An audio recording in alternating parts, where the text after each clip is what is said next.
Ating simulan ng umaga ng mga balitang dapat nating malaman sa 774 Balita Ngayon. 30 minutong pag-uulat ng mga impormasyon at pangyayari sa loob at labas ng bansa. 774 Balita Ngayon. Kasama sina Joel Malasakit Mangorospe at Darlene Olanyo. Kasama ang buong puwersa ng 774 News Team. 774 Balita Ngayon. Sa himpilang pinagkakatiwalaan sa balita at serbisyo publiko. DWWW 774, your ultimate news and music radio. At ngayon, narito ang inyong tagapagbalita.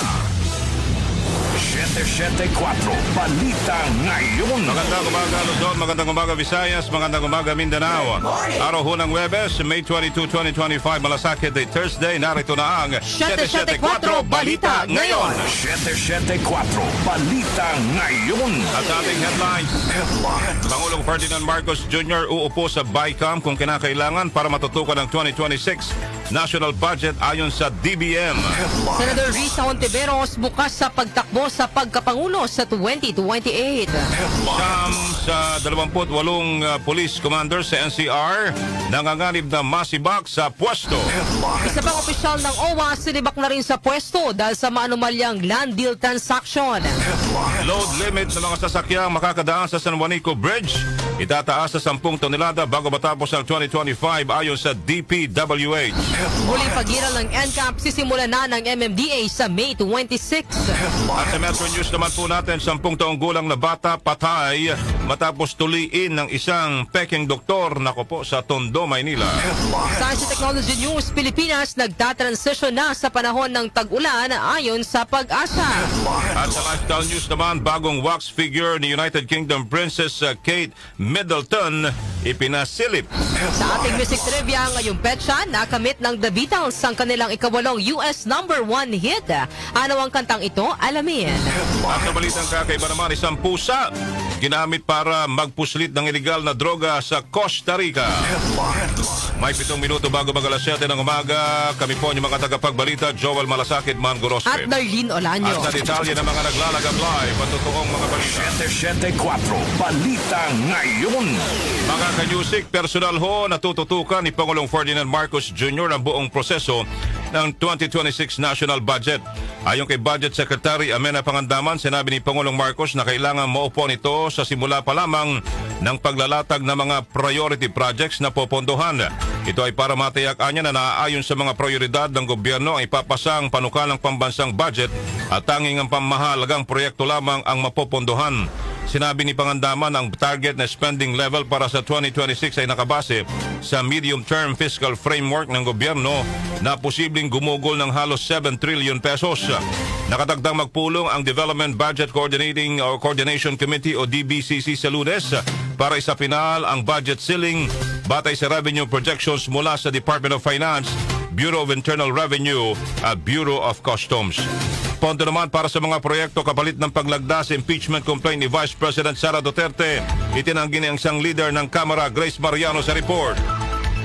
Inalamahan ni House Deputy Majority Leader at Iloilo Representative Janet Green ang sinabi ni Alyansa para sa bagong Pilipinas Campaign Manager, Congressman Toby Chanco, na may kapalit na pondo para sa proyekto ang mga kongresista na lumagda sa impeachment complaint laban kay Vice President Sara Duterte. Nakakagulat para kay Congresswoman Green ang nabanggit na pahayag ni Chanco na pera ang dahilan kaya siya at mayorya ng mga kongresista ay lumagda sa impeachment complaint. Ayon kay Green, kailangan niyang sagutin ang pahayag ni Chanco dahil pangit naman anyang sabihin na yung mga pumirma sa impeachment complaint ay dahil sa pera at sa mga conditional release. Git ni Green, hindi ito totoo dahil ang pagpabor nila sa impeachment complaint ay bahagi ng kanilang moral obligations. Ito si Grace Mariano para sa DWWW 774, your ultimate music radio. Maraming salamat sa iyo, Grace Mariano. 774 Balita Ngayon. Bukas si Senador Risa Hontiveros na kumandidato sa pagkapangulo sa taong 2028. Ayon kay Hontiveros, bukas siya sa lahat ng posibilidad at inihiling din niya ito sa kanyang mga kasamahan sa oposisyon o independent bloc. Tinitiyak naman ni Hontiveros na magkakaroon ng progressive o reformist alternative na pantapat sakaling may tatakbo mula sa mga Duterte at sa sino mang mapipili ni Pangulong Ferdinand Marcos Jr. Sinabi ni Hontiveros na bahagi ng kanilang pagpapalakas at unification na gagawin sa loob ng 9 na buwan ay pag-isahin muna ang mga puwersang nagtulungan para sa ikatatagumpay ng kanilang mga kinampanyang kandidato nitong 2025 midterm elections. Binigyan din pa ng senadora na malayo pa ang kasunod na halalan at magkakaroon din ng selection process kung sino man ang magiging standard bearer ng grupo. I'm not saying no, I'm open to all possibilities at yun yung hinihingi ko din sa lahat ng mga kasama sa opposition or independent bloc na maging bukas kami sa lahat ng possibilities at sa isa't isa progressive or reformist alternative. So may at least third slate, may at least third candidate. Hindi ko pa talaga alam kung sino-sino iyon. Yan pong pahayag ni Senador Risa Hontiveros. Samantala, Pangulong Ferdinand Marcos Jr. hinamon na pauwiin na ng bansa si dating Pangulo Rodrigo Duterte kung talagang seryoso itong makipag-ayos. Conde Batak sa detalye. Hinamon ni Senator Christopher Bongo si Pangulong Bongbong Marcos na pauwiin ng bansa si dating Pangulong Rodrigo Duterte. Ito'y para mapatunayan ang sinseridad ni Pangulong Marcos sa pahayag nito na bukas siya para sa reconciliation o pakikipagkasundo sa mga Duterte. Ayon kay Go, mahalagang maipakita ni Pangulong Marcos ang kanyang sinseridad sa alok na pakikipag-ayos at ang pagpapauwi sa dating presidente ang unang hakbang para gawin ito. Ang dating Panguloan niya naman talaga ang dapat na makausap tungkol sa reconciliation dahil ito ang pinakamatanda sa pamilya. May personal position, may personal thought on this. Importante rito yung sinceridad. Dapat sincere ka sa pag-uusap.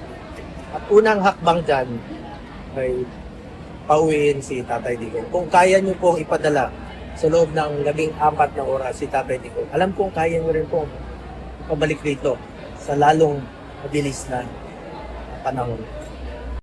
Yan ang pahayag ni Senator Christopher Bongo. Conde Batak ng DWWW 774, your ultimate music radio. Maraming salamat, Conde Batak. 774 Balita Ngayon. 2 minuto na lamang po bago mag alas 7 ng umaga, kasalukuyang iniimbestigahan po ang ilang mga police commanders sa National Capital Region dahil sa kapabayaan sa trabaho ng kanilang mga tauhan. Ayon kay NCRPO Chief Police Major General Anthony Aberin, kabuuang 28 commanders mula sa mga police community precinct at substation ang kasalukuyang inimbestigahan kung saan karamihan sa mga ito ay may ranggong police major police captain. Sinasabing bilang siya mga nanganganib ng masibak sa pwesto matapos mabigong ipaliwanag kung bakit abandonado ang mga police assistance desk sa isinasagawang surprise inspection ng NCRPO. Sinabi ni Aberin na hindi lamang ang mga opisyal ang iniimbestigahan dahil may mga patrolman at corporal din na nahuling gumagamit ng cellphone habang naka-duty. Inahayag ni Aberin na posible pang madagdagan ang bilang ng mga mapapanagot na pulis depende sa resulta ng investigasyon. PNP Chief General Romel Francisco Marbil nais na ipagpatuloy ng susunod na mamumuno sa PNP ang kanyang mga nasimulang reforma sa hanay ng pambansang pulisya. Angel Garcia sa report. Ilang linggo bago ang kanyang pagbaba sa pwesto bilang hepe ng pambansang pulisya, sinabi ni Philippine National Police Chief General Romel Francisco Marbil na tiwala itong ipagpapatuloy ng susunod na pinuno ng PNP ang kanyang mga reformang nasimulan na sa hanay ng pambansang pulisya. Ayon kay Marbil, hindi nito habol ang legacy ang kanya may iwan dahil itunuloy lamang din niya at pinaganda ang mga nasimulang reforma ng mga nakalipas na PNP chief. Pero kung meron man aniyang dapat tutukan at mas pagtuunan ng pansin ay ang promotion system at ang mas malawak na training sa mga pulis. Una nang sinabi ni Marbil na kumpiyansa siya na nasa mabuting kamay ang PNP kahit sino pa man ang kanyang maging kapalit dahil maraming magagaling na commanders ang PNP. Nabatida si Marbil ay nakatakdang magretiro sa serbisyo sa darating na June 7 matapos palawigin ng 4 na buwan ni Pangulong Ferdinand Marcos Jr. ang kaniyang termino. Angel Garcia ng DWWW 774, your ultimate music radio. Maraming salamat sa iyo, Angel Garcia. 774 Balita Ngayon. Sinibak na rin sa pwesto ang isa pang opisyal ng Overseas Workers Welfare Administration o OWA na si Deputy Director Emma Sinclair dahil sa pagkakasangkot sa umano'y hindi otorisadong 1.4 billion pesos land deal transaction sa OWA. Ayon kay Palace Press Officer Claire Castro, lumalabas na may sabwatan si Sinclair at si dating OWA Administrator Arnel Ignacio sa maanumalyang pagbili ng lupa na gagamitin sa pagpapatayo ng accommodation area ng mga OFW. Dahil dito, pareho silang tinanggal sa pwesto ni Pangulong Ferdinand Marcos Jr. dahil sa kawalan ng tiwala at kumpiyansa o loss of trust and confidence. Sinabi ni Castro, patunay lamang ito ng panawagan ni Pangulo Marcos sa lahat ng opisyal ng gobyerno na huwag manloko at gampanan ng maayos ang trabaho. 774 Balita Ngayon. Alas 7 na po ng umaga sa iba pang naglalagab live at totoong mga balita. Dadagdagan po ng Department of Public Works and Highways o DPWH ang load limit ng mga sasakyang dumadaan sa San Juanico Bridge bago matapos ang taon. Ayon kay DPWH Secretary Manuel Bonoan, itataas nila sa 10 tonelada ang load limit oras na matapos ang pagsasaayos ng bungad ng tulay. Ibig sabihin, halos lahat ng mga uri ng sasakyan ay pwede nang dumaan sa tulay, maliban na lamang ang mga mabibigat na may kargang 10 tonelada. Sa ngayon ay limitado lang sa 3 tonelada ng mga sasakyan na pinapayagang makadaan sa nasabing tulay. Dahil po dito nirekomenda ng DPWH sa mga miyembro ng cargo mula Matnog, Sorsogon na dumiretso na muna sa Carigara, Leyte sa pamamagitan ng Roro para hindi maantala sa biyahe. At pagsasaayos ng bumagsak naman na tulay sa Isabela, pinamamadali na ho ni PBBM. Detalyated naman ni Chanel Salazar. Chanel. Pinamamadali na ni Pangulong Ferdinand Marcos Jr. sa Department of Public Works and Highways ang pagkukumpuni ng bumagsak na tulay sa Cabagan, Isabela. Sa Malacanang press briefing, sinabi ni DPWH Secretary Manuel Bonoan na sinimula na nila ang proseso para makumpuni ang mga bahagi ng tulay na nagkaroon ng problema. Pinag-aaralan na rin anya nila ngayon ang kabuang structural integrity ng tulay para makita kung anong approach ang gagawin sa pagkukumpuni at maibalik ang maayos nitong kondisyon. Samantala, sinabi naman ni Bonoan na tapos na ang technical investigation sa nangyaring pagbagsak ng tulay. Kinakausap na rin ng ahensya ang mga taong kasama sa mga nagtayo ng tulay para malaman ang ipapang detalye ng pagpapatayo dito. We will now be rendering actually yung completion of the report so that we will have to request all those that we think should be asked yung participation nila on the construction of that bridge.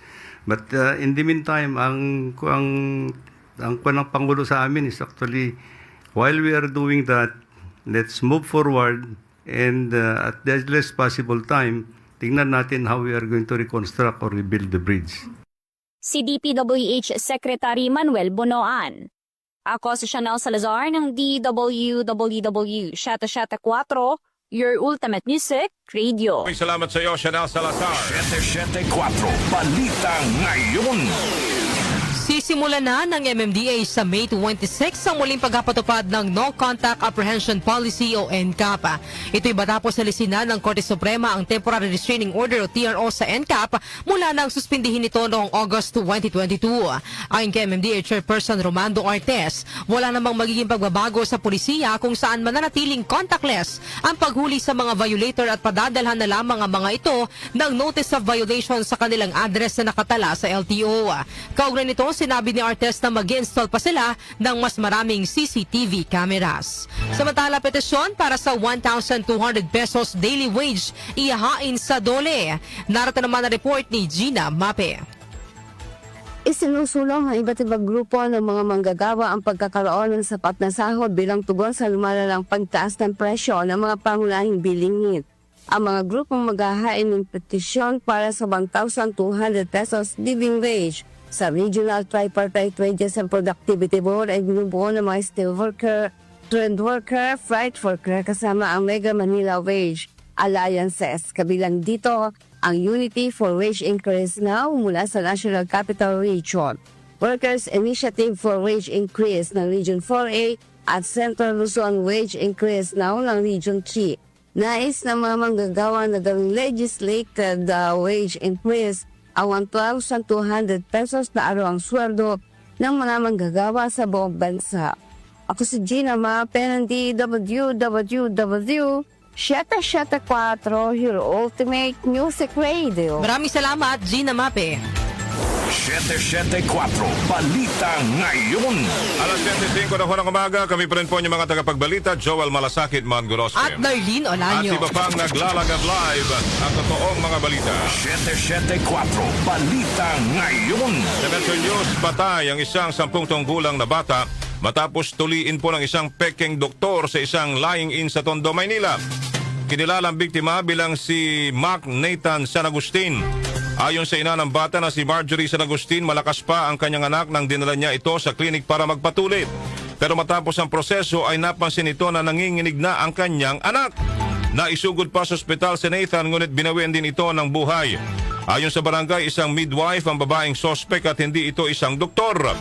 Ginagamit umano ng sospek na isang senior citizen ang pangalan at license number ng isang lehitimong doktor na nakatrabaho niya mahigit 20 taon na ang nakalilipas. Napagalaman ding na aresto na noong 2023 ang sospek matapos salakayin ng mga tauhan ng Philippine National Police Criminal Investigation and Detection Group ang isang lying-in clinic sa Balot, Tondo, Maynila. Grabe. Talaga. Nakakalungkot na balita. Foreign exchange rates. Foreign exchange rates. Darito na po ang update sa ating foreign exchange rates. Ang palitan ng piso kontra dolyar ay nasa 55 pesos and 66 centavos, 62 pesos and 80 centavos naman ang palitan ng piso kontra euro, habang ang British pound ay nasa 74 pesos and 51 centavos. Ang palitan naman ng piso kontra Saudi Riyal ay nasa 14 pesos and 84 centavos, habang ang Japanese yen ay nasa 39 centavos.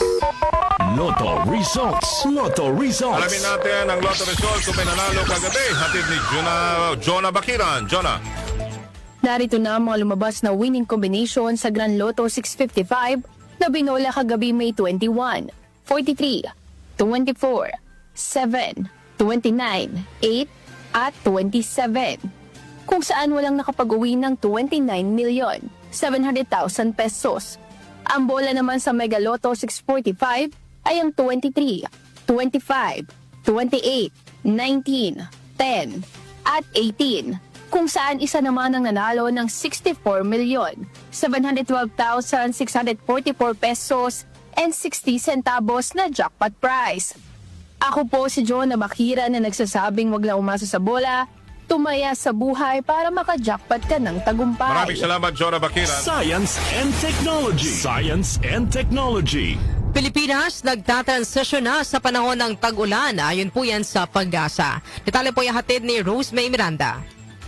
Naiulat ang pag-ulan partikular sa hapon o gabi sa ilang bahagi ng Pilipinas na hudyat sa paglipat ng bansa sa rainy season. Sinabi ni Pag-asa Weather Specialist Veronica Torres na posibleng patungo na ang bansa sa pagiging maulan, ngunit hindi pa maaaring sabihin na tag-ulan na. Ayon sa State Weather Bureau, may mga parameter na dapat isaalang-alang bago ideklara ang pagsisimula ng tag-ulan, tulad na dapat maranasan sa loob ng 5 araw ang hindi bababa sa 25 mm na pag-ulan na may hindi bababa sa 1 mm sa 3 magkakasunod na araw. Noong nakaraang taon, opisyal na nagsimula ang panahon ng tag-ulan noong 29 ng Mayo. Samantala, inihayag ng Pag-asa na nananatili ang panahon ng tag-init sa bansa sa kabila ng mga pag-ulan na dala ng Intertropical Convergence Zone at thunderstorm. Sa Metro Manila, asahan na makakaranas pa rin ng mainit at maalinsangang panahon sa mga susunod na araw. Ako si Rose May Miranda para sa DWWW 774, Ultimate Music Radio. Maraming salamat, Rose May Miranda. Lifestyle News. Lifestyle News. Ito naman sa Lifestyle News, bagong wax figure ni United Kingdom Princess Kate Middleton ipinasilip na. Detalyated po ni Mika Fajardo. Mika. Ipinakita na ng Madame Tussauds London ng bagong wax figure ng Princess of Wales ng Great Britain na si Kate Middleton kahapon. Suot ng wax figure ang kaparehong pink evening outfit ni Princess Kate na isinuot niya sa ikalawang annual diplomatic reception ni King Charles noong December 2023.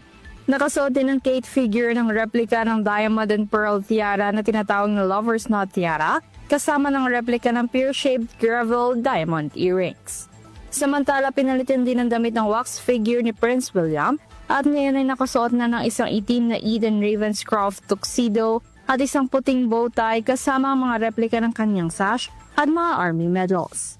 Ang bagong cage figure ng Wax Museum ay nakatayo sa tabi ni Prince William sa Royal Palace Experience, isang section na kinabibilangan din ng mga waxwork ng iba pang mga royal dignitaries tulad nila King Charles at Queen Camilla.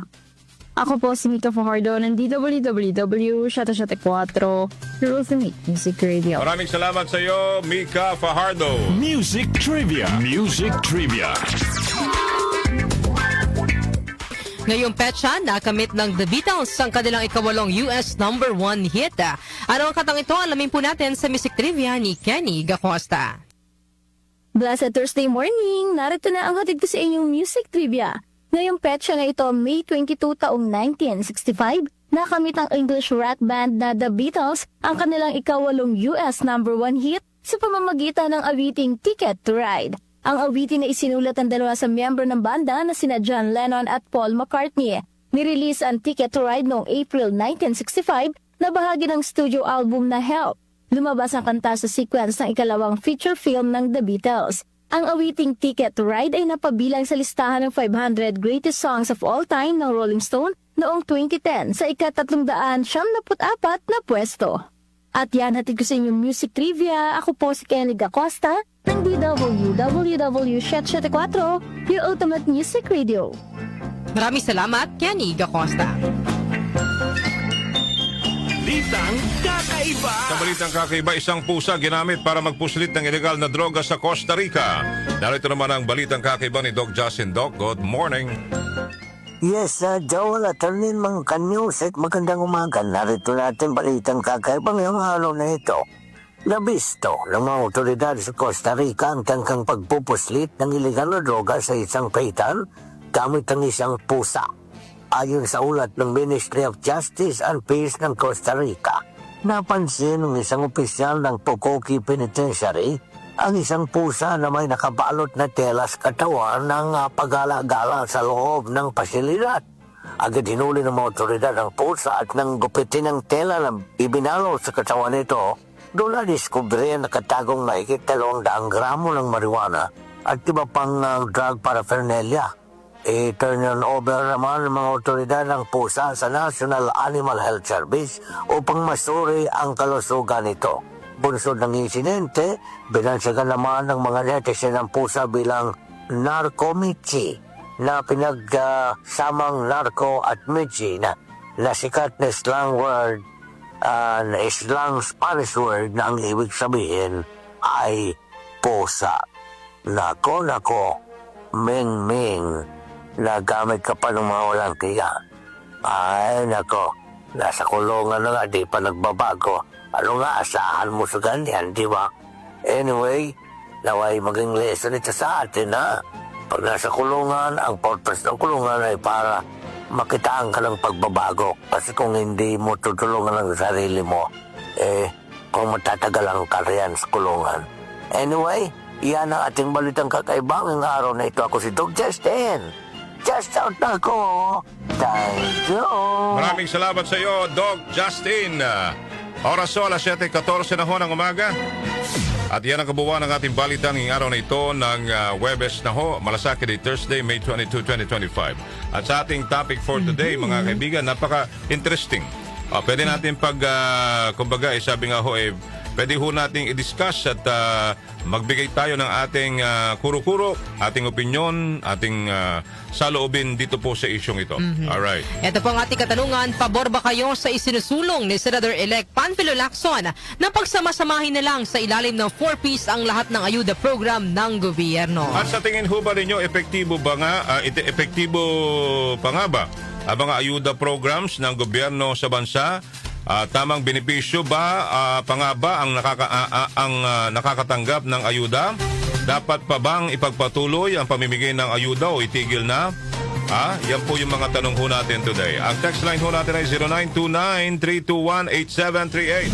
At syempre, pwede rin po kayong mag-comment sa ating Facebook Live at sa ating YouTube channel. Maraming salamat. Kami ho ang mga tagapagbalita. Dardito Lanyo. Ako naman, Joel Gorospe. Dito po ang 774 Balita Ngayon. Alas 7:15 na po tamang oras sa buong Kapuluan.